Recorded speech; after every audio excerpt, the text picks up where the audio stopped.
Comment éviter que quelqu'un se gare illégalement sur sa place de parking? Donc effectivement, lorsque vous allez acheter des places de parking pour pouvoir les louer, effectivement, il y a des petits malins qui vont se permettre de se mettre sur votre place de parking, soit volontairement, soit involontairement. Et dans cette vidéo, je vais vous dire comment procéder pour que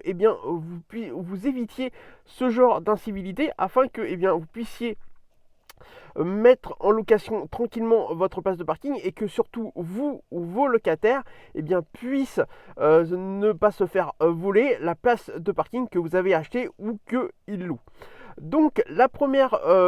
chose à faire, c'est d'installer un stop parking. Qu'est-ce qu'un stop parking? Tout simplement, c'est une barrière que vous mettez au milieu de la place de parking et qui se rabat quand il y a une voiture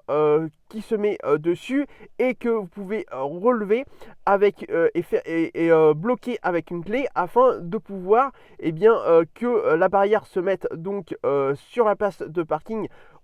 donc lorsque vous n'y êtes pas, et donc que ça empêche tout simplement une voiture et une personne de pouvoir s'y mettre avec sa voiture. Donc ça effectivement c'est la chose basique à faire. La deuxième chose à faire, c'est si vous êtes en copropriété, si votre place de parking est sur une copropriété, et donc que vous l'avez acheté dans une copropriété, c'est de prévenir la copropriété que vous avez acheté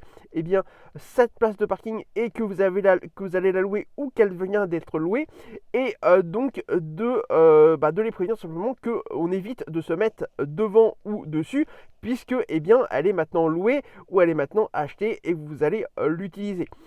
Donc moi d'ailleurs, c'était lors de l'achat de mon premier parking, c'était le problème que j'ai eu, c'est qu'effectivement j'ai acheté une place de parking à une personne qui ne se mettait plus dessus depuis très longtemps, enfin qui ne l'occupait plus en tout cas depuis très longtemps, et donc forcément les petites habitudes et les routinières se sont installées chez les gens du coin, et ont commencé à se mettre ou sur la place de parking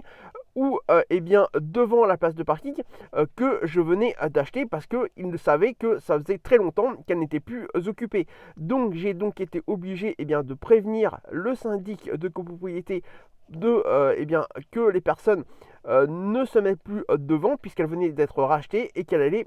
être loué. Donc c'est quelque chose qui est très efficace, puisque dans mon cas ça a été très efficace, et forcément vous préviendrez à ce moment-là